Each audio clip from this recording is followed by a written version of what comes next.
So my name is Ella Marcher, and I am delighted to moderate this all-star panel, which includes Daniel Lambert, who's the managing director of Daniel Lambert Limited, David Richardson, who's the regulatory and commercial director for Wine and Spirits Trade Association, William Bain, who's the head of trade policy for the British Chamber of Commerce, Philip Cox, owner of Cromel Racus Wine, and last but not least, Chrissy Bedette Tonelli, who is the Director of Client Development for MHW Limited. So welcome all. Thank you so much for your participation in this panel, and thank you to everyone who's joined us today.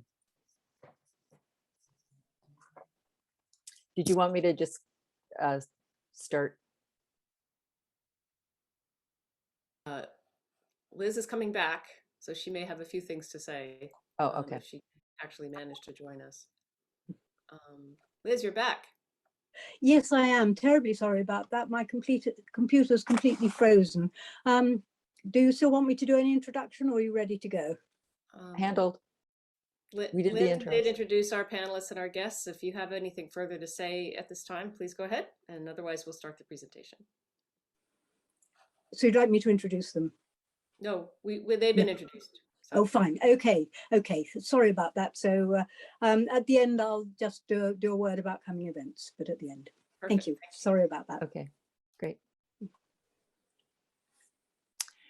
So can everyone see the presentation?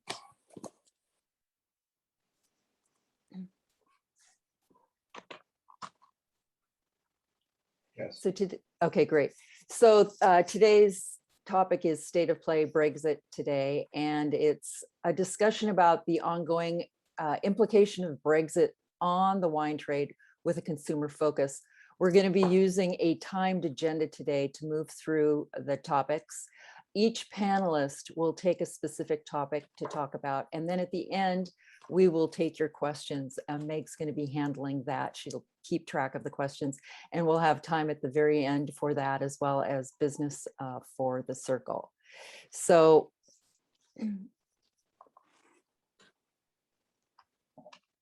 pardon me. So this is a quote from, this is a tweet that that Daniel Lambert sent in January at the outset of Brexit. And that was my impetus for doing this panel. I did a two-part series on Brexit for Meiningers Wine Business International. And it's a topic that touches everyone. And just to give you an idea, this is the life before Brexit on the left-hand side, the steps for importing and exporting in and out of the UK. Post-Brexit, you can see that obviously it's added quite a bit of steps. Can you do full screen on the slide, please?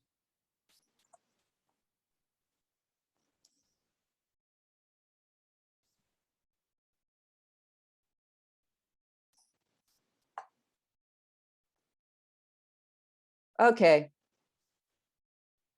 Can everyone see that? It's still not full screen. Maybe if you scroll down to the bottom, there's usually a little icon that shows a screen, and you click on that and it makes it full screen.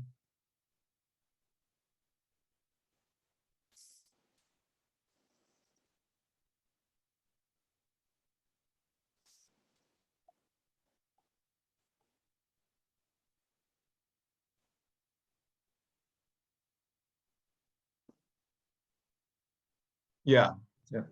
Good. Okay. Thanks. Yep. All right. So this is an idea. This was a visual that was graciously provided by LiveX, and this is what import and export steps looked like before Brexit on the left-hand side, and after Brexit on the right-hand side. So quite a bit of difference. There's a few more steps involved.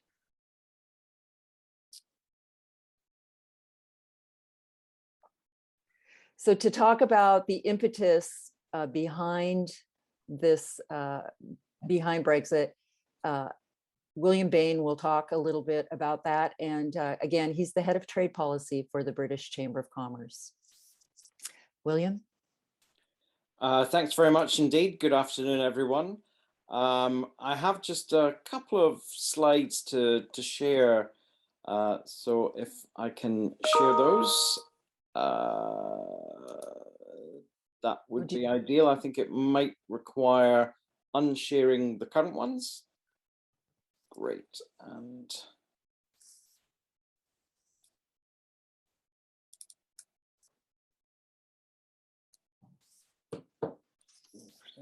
hopefully you're seeing these slides now. That's great.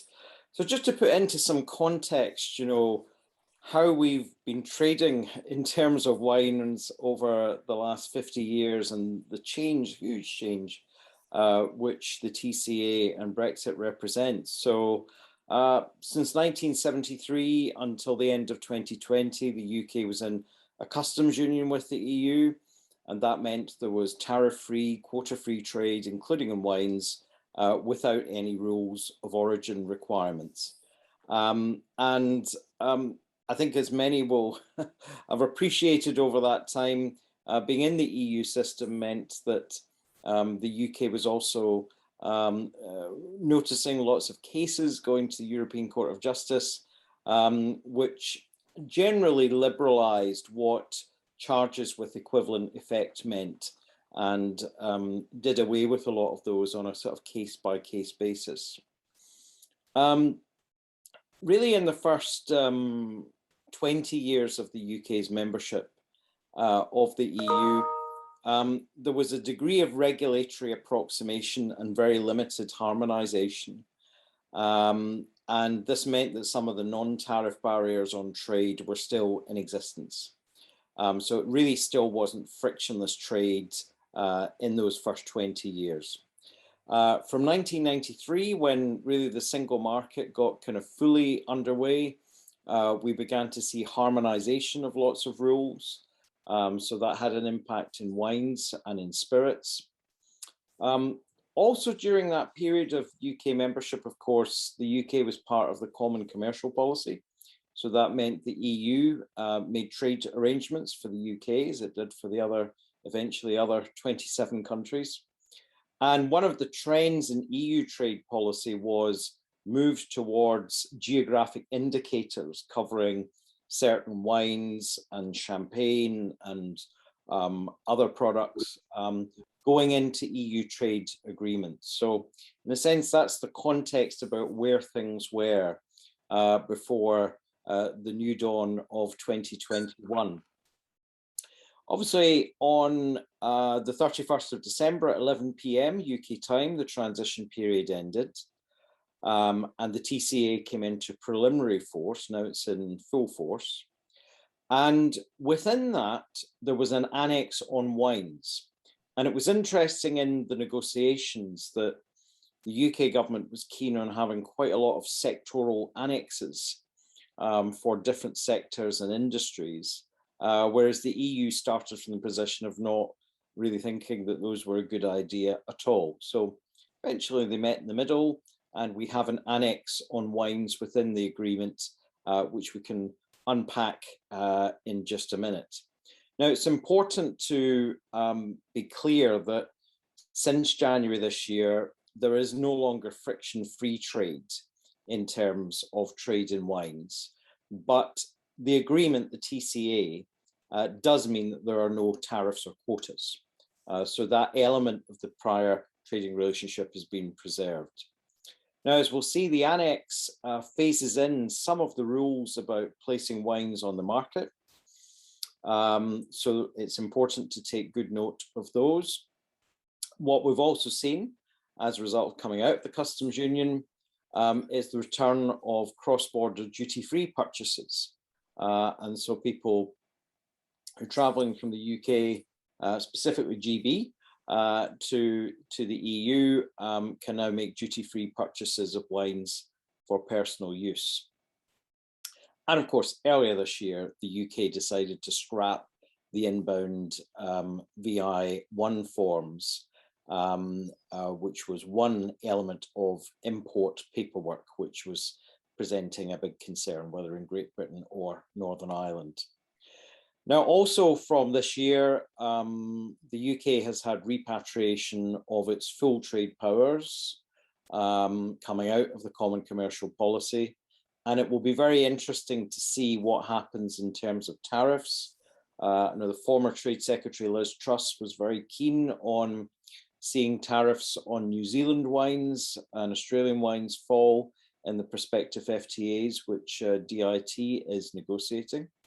It will also be interesting to see what they do on geographic indicators in terms of some of the alcohol products made in the United Kingdom, and what additional protections the UK government might seek in terms of those. We're obviously paying a lot of attention as well to negotiations with India, which might get underway later this year, potentially November. As we know, import taxes in India on alcohol products are very high, and so that will obviously be a key target for UK trade negotiators. If we just have a quick look at the annex in the TCA, this is Annex 15. What we saw, I'm sure all of us trying to get familiar with all of this, early in the year were sort of a combination of letters and numbers, and then from May it was all renumbered. So it's now Annex 15. And so this brought in a bit of an easement. So self-certification was brought in, and that was a bit of a relief, because otherwise there might have been really extensive documents and certificates that would have been required. So that was a bit of a boon. And of course, the certificates can be prepared and presented in electronic form as well. So that's a helpful easement for the industry. William, I hate to interrupt you, but we are using a timed agenda, and I had you slotted until, do you have many more slides? Just a couple that I'm going to just skim through very quickly. This slide here presents some of the details about things that you have to put on the bottle. But again, there is a bit of an easement with this, because as you'll see on the final slide there, wine which has been already produced, described and labelled in accordance with all of the laws and rules can be continued to be placed on the market by wholesalers or producers for 2 years after the TCA came into force, or indeed by retailers until the stocks were exhausted. So that was another useful easement which builds upon the tariff-free, quota-free trade within the TCA. So that's a quick 35,000 mile high look at what the new TCA does and the context. And if there's any comments or questions, we're very happy to take them. Thank you. Is it possible for you to unshare your screen so that I can bring the rest of the slideshow up?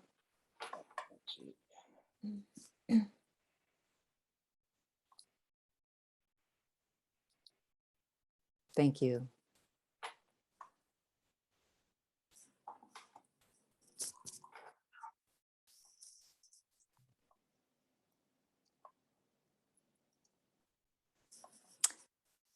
All right.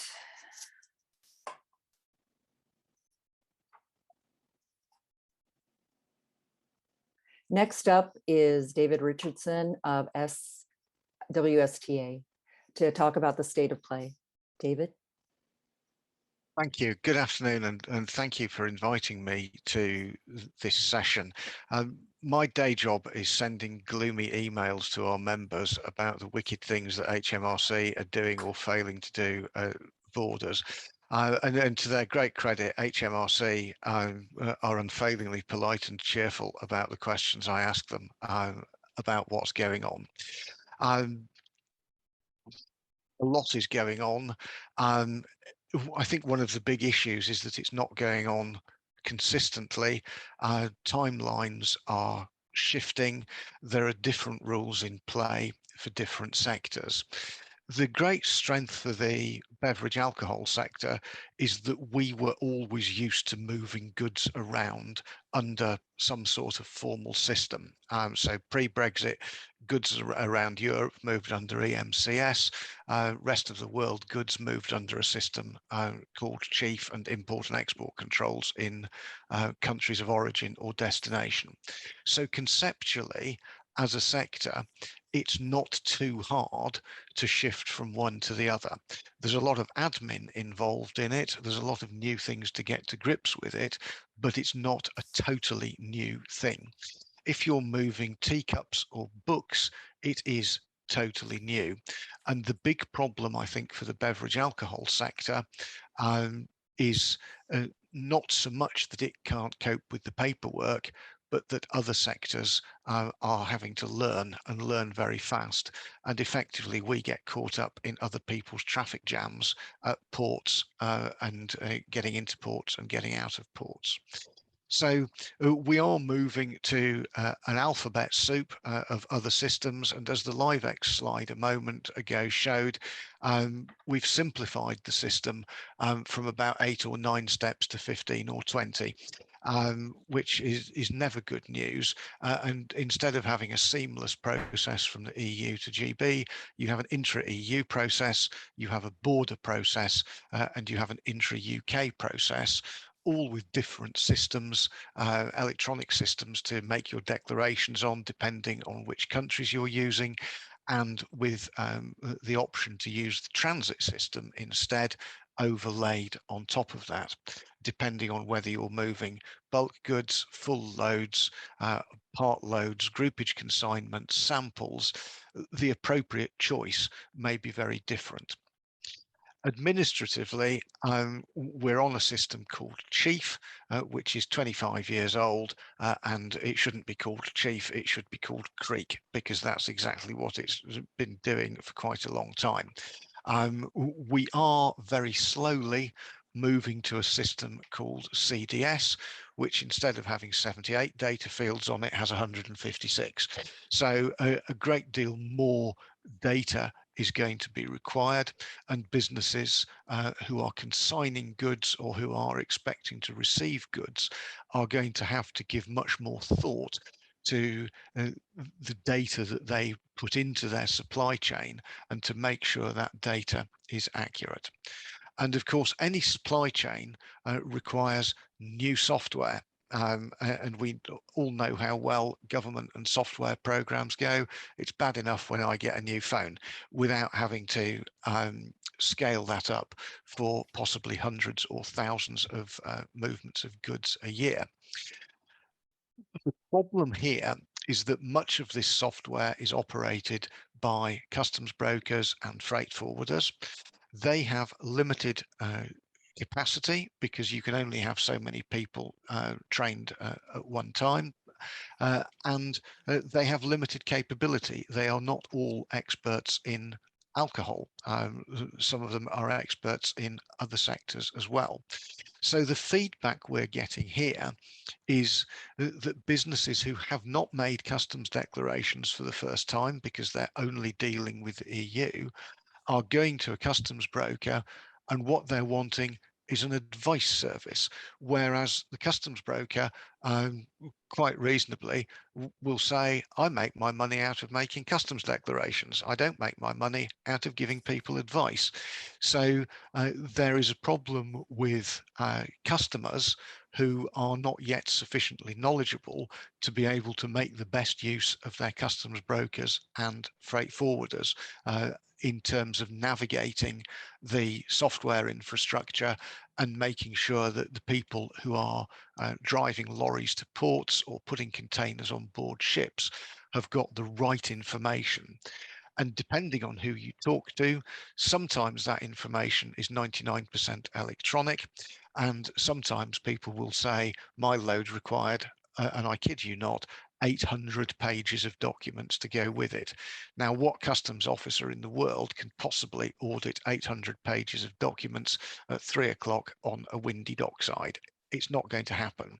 And I think there's a big issue about the extent to which customs officers, not just in the UK, but in Europe and the wider world, view paper documents as a comfort blanket instead of relying on the accuracy of what's been submitted electronically.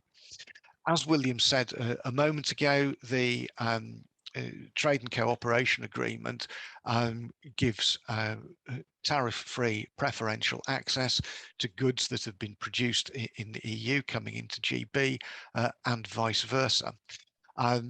It's not always that simple for wine, in that you can, if you don't have your supply chain set up correctly, lose union status for goods and end up having to pay tariff for it going back into Europe, and reliefs are not necessarily available. So if you are bringing wine from the EU to the GB and bottling it here, you have to be careful to ensure that your bottling process is sufficiently complex that you can then claim UK preferential origin for that wine when it goes back into the EU. Even though it's still an EU wine, it's still a Spanish wine that you've brought here, it doesn't stop being Spanish, but the processing it's gone through in GB makes it a GB preferential product for customs purposes. And that really requires a cold towel around your head. And there are a lot of issues around using inward processing relief, outward processing relief, customs warehousing instead of excise warehousing, so that goods don't end up having to pay tariff when they go back into EU, or if they're, say, Australian goods to start with and have to pay a tariff coming into GB at the moment at least, they go into proper customs duty suspense and don't have to pay tariff twice when some of those goods move into the EU. So there are some quite complicated issues around tariffs.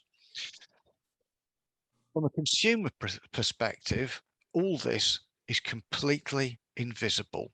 And the average consumer, certainly from the conversations I hear in the supermarket aisle, doesn't care about any of this and only cares about being able to buy their favourite product. And at the moment, they may not be able to do so because they might see some empty shelves. They might be experiencing some price rises as those costs of administration and tariffs where they're applied are passed on to them. And they might be experiencing reduced choice, particularly as niche producers who would otherwise rely on groupage loads are saying, no, we don't want to do business with the UK, or we can't do business in a 2-week time scale. It's taking 6 months to get the products on a UK shelf. So the only bit that's visible to consumers is the end result, not all the shenanigans that poor old producers and importers and exporters have to go through. We know that there are some very, very sensitive price points. And of course, supply chain businesses are having to put a lot of effort into revitalizing and revising their supply chains and training their staff, bringing new staff on board. But I suppose my message in the context of this meeting, wine writers, please, if you can, do your best to take the alphabet soup and the complexity and simplify it for the poor old consumer, so that they understand more about the practical mechanisms and the processes that are being used to bring their products, their favorite products, to market. I hope that keeps us roughly on time, and I'll stop there. Thank you. Thank you, David. Thank you. Next up is Daniel Lambert of Daniel Lambert Limited to talk about things that are still pending. Daniel? Okay, so good afternoon, everybody, and thanks for joining this little meeting. Where are we now and where have we been? David's just given a very good override of where the systems have been taking us to and where we're going to go. Much of what he said is the stuff I do on a daily basis. As the managing director of my company, I actually run my own bonded warehouse here in South Wales, one of very few in this country, in this part of the country. But we are very pleased that we were able to remove the VI1. It was part of secondary legislation that the government put into the withdrawal agreement. But there are still things to come. So organics is the first one I want to touch on, which is probably just as sensitive as VI1s were. So where is the problem with organics? Because the government haven't really thought organics through particularly well, they've inherited the laws and requirements that have come from the EU, as you might expect. That's the whole point of the withdrawal agreement, that it was to basically roll over all of the EU laws that we've had in place for the last 40 years. Now, of course, here's the big thing that people don't quite realise. Wine doesn't really cover or have the same issues that you would expect to get from, say, tomatoes or from courgettes or potatoes. Obviously, you need to treat products like that completely different to wine. But the law, as it's stated in EU law for organics, doesn't actually view wine in any particular different way. It views it as if it was a carrot. And obviously, if you're having organic product, you don't particularly want to, how can I put it? You don't want to have the possibility of contamination with your products if you're having non-organic and organic.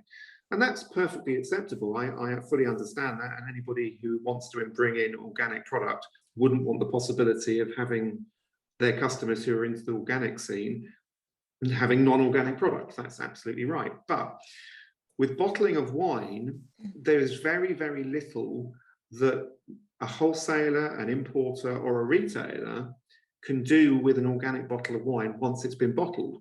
We're not going to open that bottle. We're not going to interfere with that bottle. We're going to sell that bottle of wine. So even though the UK government has actually said that they're worried about cross-contamination in wine for organics, which is why they are introducing the requirement for all importers to have an organic status, i.e. my company has to register as an organic importer to be able to import organic wines globally, it hasn't actually understood the nuance of the law. As I say, part of the requirement that we're being told is that organic importers must have separate warehousing for their organic products. So the caveat that comes under is that you can't actually mix bottles on racking or on pallets of wine with non-organic wine, which I think everybody would agree is a complete and utter nonsense. But this is a typical example of where government and government ministers and probably politicians haven't actually read the small print. I mean, when I spell it out like that, it's obvious to anybody that that is a nonsense.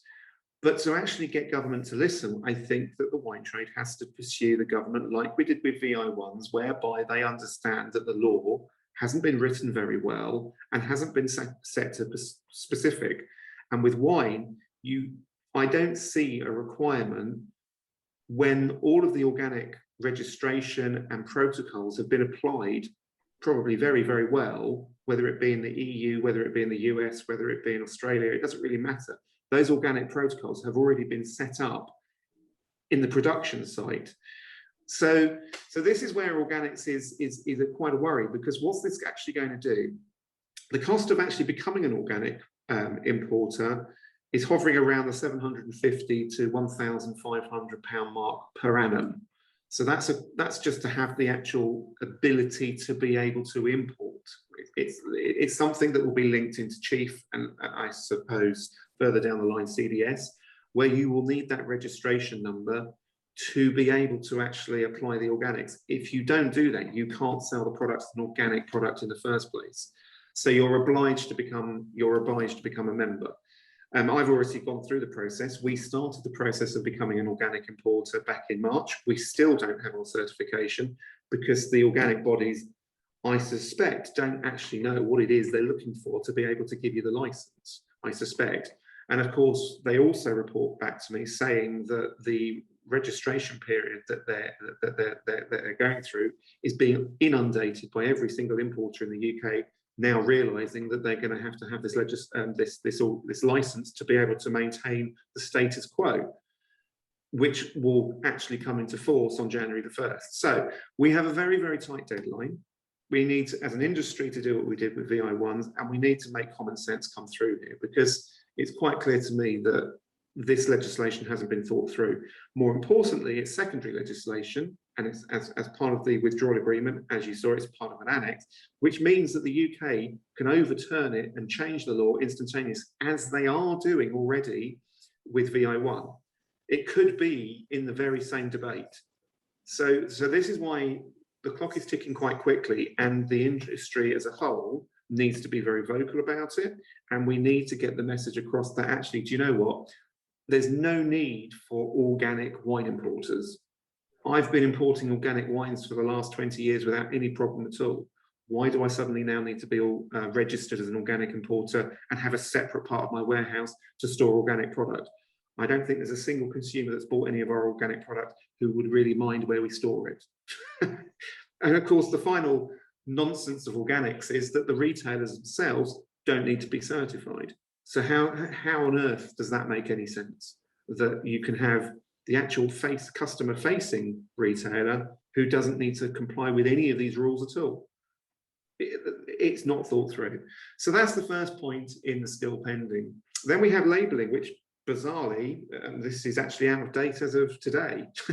They've actually decided that labelling should be scrapped as well, and they've actually put the labelling requirement of imported by such and such into the get rid of VI1 pile. So there's not a lot to debate there. They've understood that that's a nonsense, which is good. Then we have samples. Samples is something that's quite interesting, and a lot of people have been complaining, particularly journalists, about how they've been charged 50, 60, 70 pounds for samples to be sent from them, not just from Europe, but around the world. The interesting thing, and what I've noticed, and I've had some pretty humdinger arguments with people like DHL, UPS, FedEx, all the usual courier companies, is that I can only comment on one, which is DHL, from my own experience, but I know for a fact that they're not clearing this correctly. So because I do the clearances, I can see that they're treating EU samples as if they're anywhere in the world samples. And I have actually seen people like DHL charge tariff on samples, which is not correct. And I've actually refused to pay bills to DHL on the basis that they have actually not done the declaration correctly. I've pointed out to their processing department that they shouldn't be charging tariff. And if you, as a journalist, see that you're being charged tariff, because you're always entitled to get a copy of your C88, which is the document that shows you what you've been charged for, I should hasten to add, and everybody should get a copy of their C88 if it's coming into the UK, you can actually look at the boxes at the bottom, which has the calculation. You'll see there's 3 boxes. You'll see the first code will be either 411, 413, or 415. That relates to the alcoholic beverage that we're talking about, if it's wine, that is. 411 is sparkling, 413 is still wine below 15%, and 415 is alcohol above 15%. That will be chargeable for duty or excise duty, absolutely no problem. You then have the AOO boxes. That should always be nil, but if you look at DHL there, you'll see that there's always a figure. They're charging tariff incorrectly.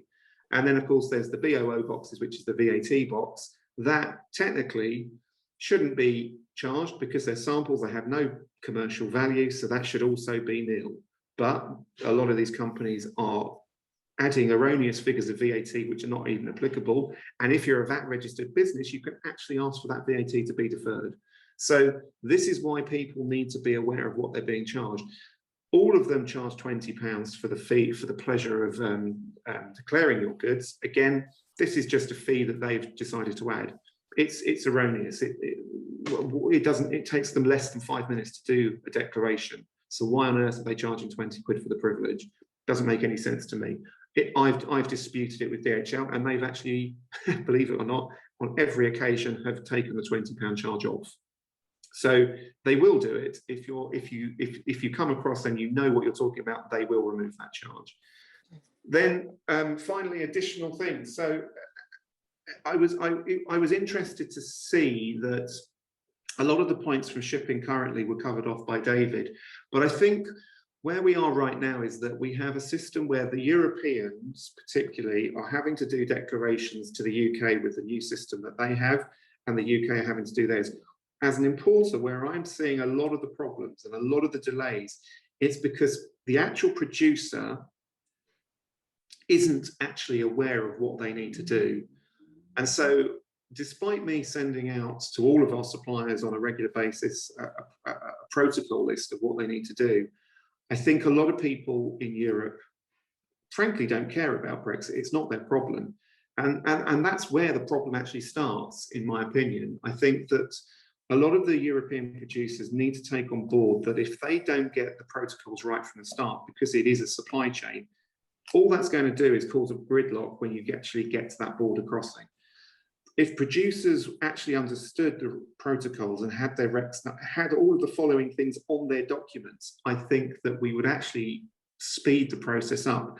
And when I say that, it's because I know that I need to be able to create a declaration in the UK, and the times that I have to go back to the producer to get the information from them, or the broker concerned needs to phone them up to be able to do the declarations or the clearance, the MRN as it's called, to actually clear it from the EU system, it literally adds weeks to shipping. So it's not so much the logistics that's the problem, it's the fact that there is still a lot of people in Europe who do not understand what they need to be doing to maintain the protocols and actually keep the supply chain flowing. So, for example, if producers were able to put their ORI number, their VAT number, their REX number, the commodity code number on their invoice, I suspect we would see the actual supply chain probably speed up by at least 2 or 3 weeks, because that's where the time is being lost currently, where producers don't know what the commodity code for their product is, they don't know what their REX number is, and they don't print it. And you need the REX number to be able to do the UK declaration. And you can't actually have the stuff leaving Europe until you've done your UK entry. So this is where there has to be better communication. And the final point I would say is that it's interesting that there are certain wine hauliers who are doing a considerably better job than other wine hauliers. I think everybody is aware that, I think that everyone knows that Hillebrand had its issues at Christmas with the fact that they had an IT disaster, but there are other companies that are doing very good jobs. And there are actually companies now that can not guarantee, but are only taking 2 weeks from anywhere in Europe into the UK, which is nearly getting back to where we were. But that's if everybody does what they're supposed to do in the supply chain. And I think that's where we're at now, where people, even though it's time consuming, even though it's very difficult to understand the systems, I think there's more emphasis on producers actually getting the initial paperwork correct would help the supply chain overall perform better. Thank you, Daniel. Hate to cut, we'll move on now. Yep. Thank you. And so to conclude, the way forward with Philip Cox, who is a producer and the owner of Cromel Rakes Wine, and Chrissy Badet-Tinelli, who is the Director of Client Development for MWH. So would you like to talk a little bit about the way forward? Yeah, shall I go first? I go first. You Very go quickly. first, Philip. Okay. Lynn, would you like to advance the slide? I did. Oh, I see state of play. Oh no. Well, Okay, let anyway. me. Also, can you expand it to full screen again, the slide?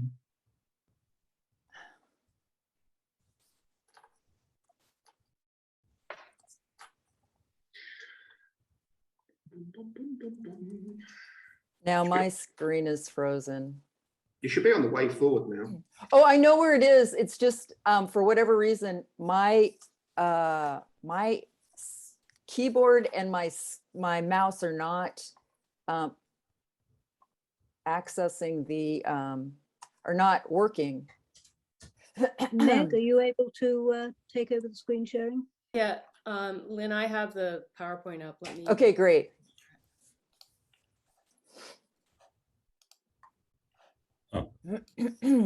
Oh, Right. there you go. Okay, can I start? I start. You start. I've only got 5 minutes.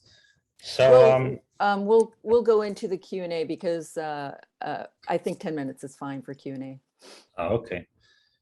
Well, I was going to say that one of the things I have to reply to Daniel there, that the European producers, it's a phase where we all have to get used to the new system. So it's not just European producers that are confused. It's also a lot of transport companies, a lot of UK importers. Everybody has to get used to the new system. Everybody's having to realize that it takes more time now to get wine to the UK. It takes much more paperwork. It takes something that you can't do with such what do you call it, just-in-time delivery. It's pretty. So this is something which I think everybody has to get on with now. We're encouraging our UK customers to hold more stocks, to prepare their estimates and ordering system to adapt to this new reality, which is much more clear. A lot of European producers might not want to do that. Some English customers have to get used to that idea. We can sell our wine anywhere else in Europe a lot more simply.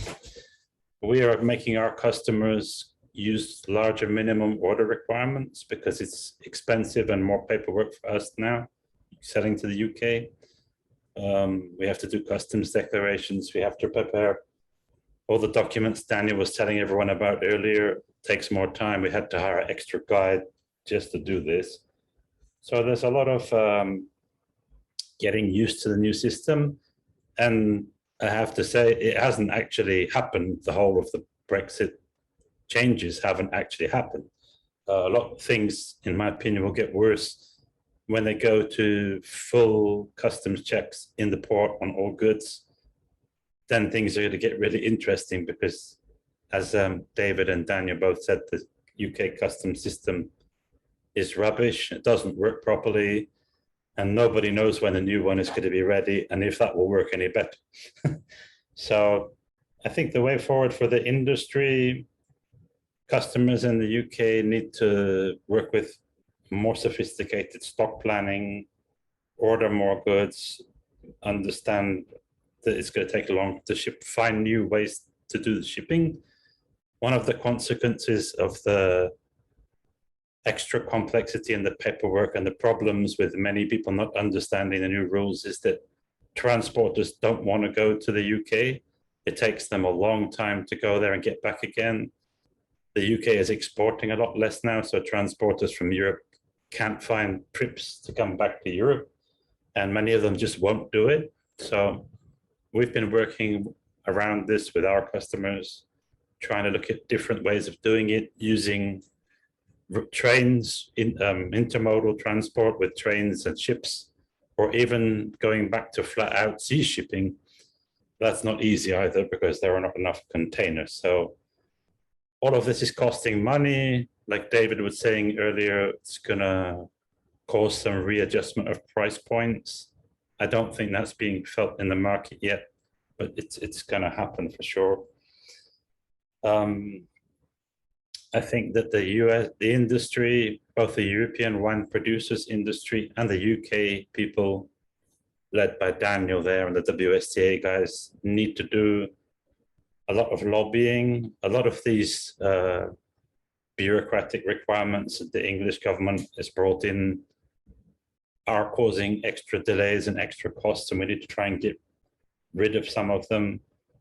We live in an age where everything is being done online and on the internet, and the current way that the UK HMRC is requiring, paper documents and using a 30-year-old computer system, it's just crazy. I mean, and it's in the European Union's interest too, I think, to in the future try and negotiate going forward to an electronic system. We have to get back to working on a system like we had with EMCS. I know it's not politically popular, but I think we in the industry have to lobby for that. I think that was about all I wanted to say. I let Chrissy talk about the marketing side of things. Thank you. No, and I'll be very quick. Most of it's up here. It is a little bit of a different angle or perspective, perhaps, from MHW. We are a service importer. We've been one in the United States for the past 25 years, but in the EU, a service importer for maybe the past 4. And so really our goal is just to best guide our producers on what they can do. And so we're pretty actively engaged with multiple different UK importers and distributors because each of our producers is choosing who they'd like to partner with. So really it's been getting their feelings on the situation and how we can best make everything as simple as possible. And a lot of what we're hearing from them is that they need new logistics compliance and procedural training, that is critical.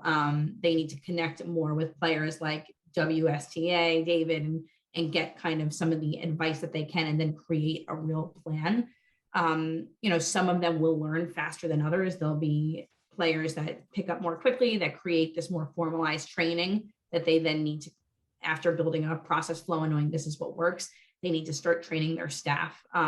Especially many of them are telling us that they're having trouble hiring right now. It's a tough to get people to come in and coming back to work. So as they hire more and more people, as the market is starting to open back up, making sure they have a process and that everyone on their team is really aware of all of the changes is all the more critical. And then we're going back and advising our suppliers that they need to prepare for shipping earlier. At least 8 weeks is what we're telling most people, and to put in higher administrative costs that are going to come from the importer and the distributor because there's a lot more paperwork on that end. So whether it's less margin because, hey, the UK is a critical market and all right, we're going to take a little less margin here to get on the shelf, or is it changing their price point? But as long as they're, then taking it into consideration in their COGS. I do agree with what Philip said. We've also definitely advised that they should have conversations with their distributor or importer to talk about forecasting and try to ship less at times, right? To avoid less kind of bottlenecking and port congestion. So have a strong understanding of where you see the product demand in the UK and make sure that there is enough and maybe 1 or 2 shipments as opposed to what would have been 5 to 6 normally for now. And then just an important shout out that, despite a lot of the confusion, the HM Revenue and Customs have been extremely helpful in responding to inquiries from at least our partners in the UK and helping where they can as they try to suss through all of this new territory.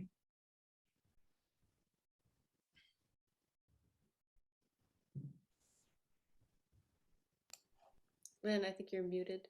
Thank you. I think it's time for Q&A, if there are any questions.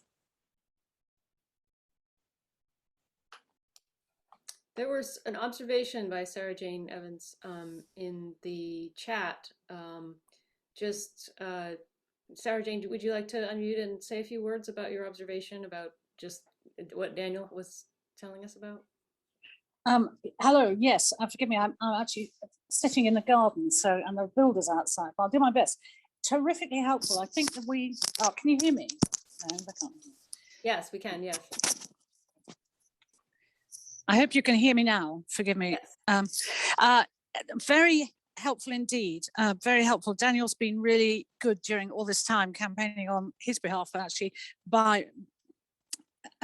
we have followed on from what he's done. I think after some really difficult times in January and February, where also the WSTA were very helpful, things are improving. I just think I understand that journalists who are receiving free commercial samples, not for commercial use, could be seen like freeloaders, which is obviously the kind of conversation that we have. But the detail, I think I have learnt, I have an EORI number now, and I've learnt a whole set of texts and words to give to people about myself and receiving things. But it is interesting to hear the comment that was made earlier from WSTA about the fact that it's not just one blockage coming into Europe, there's another blockage at the border. There's also the blockage in the UK, which is something that's very clear when I'm trying to track parcels. So I think just particularly it would be super helpful to have Daniel's comments written down for all Circle members, and we need to talk about the organics issue, which is something I was not aware about until today. Now, obviously, it's only a partial niche. We're all very glad that organics is growing, but it's just impossible for so many people to be able to manage this category of wines. Yeah, good observation. Thank you. Daniel, do you want to respond in any way? On mute. So yeah, no, it's absolutely that. I think that as an industry, we are unaware because the government. I'm going to take this back to VI1 because it's the same argument for a different thing, but it's the same argument over again. If we cast our minds back to January, when Victoria Prentice stood up in the House of Commons and she said to Parliament that the wine trade supported the introduction of VI1s on European wines. She actually stood up and said that to Parliament, and she stood up and said that to the House of Lords. Now that frankly annoyed me quite a lot because I knew already at that point, I knew that the industry was dead against it. So when you've got the politicians spinning it around the other way, we have to do something about it. Now, it's exactly the same thing with organics. They're trying to brush it under the carpet so that we don't notice. And the simple point I would make is that it's much easier to get a law changed before it's come into force than to get a law changed once it's in force. Now, this organic thing is not in force yet, but it will be on January the 1st, 2022. And if we want to have a vibrant organic wine sector, which I think is actually quite important for the UK market, I think that we do want to have a really good range of organic producers selling their wine in the UK. And you also have to bear in mind that a lot of these wines are going to be niche products. They're not going to be coming from the big producers. They're going to be coming from small family producers who are, making maybe only 15 or 20,000 bottles a year. So that's why it's so important that we don't lose this fantastic bit of diversity that is there, that would be enjoyed by people who are really interested in wine. We're not talking about the $3.99, the $4.99s in the big supermarkets. We're talking about a very small part of the UK market. But for me personally, I think a really important part of the industry. And who are the UK government to come along and say, well, actually, do you know what? We're going to make it very, very difficult for you to import that. And we're going to make sure that the price goes up so exponentially that you can't actually access that wine anymore. Because as Philip correctly says, and I absolutely agree with him, Europe's a big place. If you're a producer and you are being given all these barriers to trade to deal with, you're just going to say, do you know what? Sod it. I'll just sell it elsewhere. I absolutely agree with him on that. And I've heard it so many times before from people in Burgundy, from people in Bordeaux, from people in Rioja, from people in Tuscany. They all say the same thing. That's wonderful. Daniel, thank you so much. We're going to have to take another question and we're going to have to wrap up soon, but I really welcome that perspective. And I agree, actually. Stephen Quinn had a question. Would you like to unmute and ask? Yeah, thank you. It sounds like the price of wine is going to increase with the consumer. Is it possible to guesstimate what that percentage might be? How much is a bottle that's currently 15, 20 pounds? What's it going to cost in a couple of years? Who would like to take that? Oh, I can take that. I'm happy.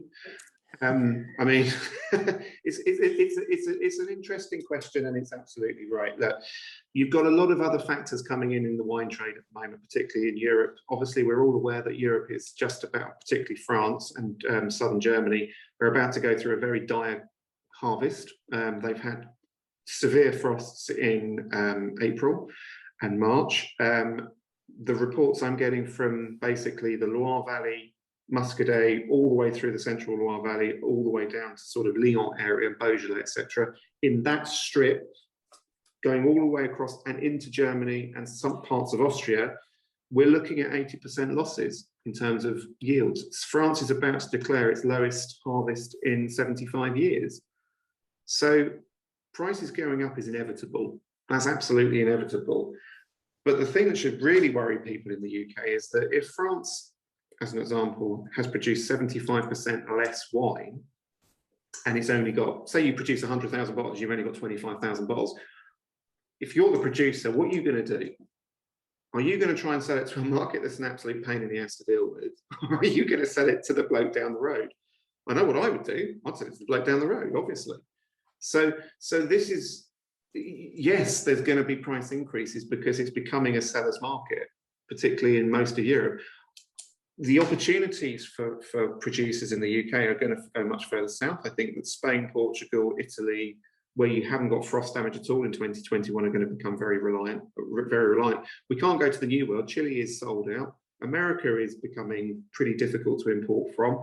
The only other place is Australia, and stylistically, that's very different wines that you would find from the region that's affected. So, and New Zealand, you can't go to New Zealand because they've got no Sauvignon. So you've got a very interesting dynamic coming up in 2022, whereby without question, prices were going up. Beaujolais Nouveau, we're now getting the pricing through. That's an increase of 15% on last year. That's done. We've actually released our pricing. If that's carried through to all of the other wines, I'm expecting to see 15 to 20% across the board. And I think that when you then add on all the Brexit costs, the paperwork and all the rest of it, to put it into monetary terms, it's difficult because obviously there's a percentage increase in retailer margins and all the rest of it. But I wouldn't be at all surprised to see stuff by going up by about 3 to 4 quid a bottle. On what you were suggesting, 12 to 20 quid, I think will become 16 to 24. Thank you. Can I add a bit to that very quickly? As Daniel rightly says, there's a lot of things happening. There's labour, container, dry goods shortages all around the place as well. On the other hand, we and other trade associations are working very hard with government in the short term and in the medium term to lobby against duty rises and to try and simplify a lot of the things that are happening in the world, in the process world, which would hopefully mitigate some of the cost rises. But there's no doubt there's an awful lot going on.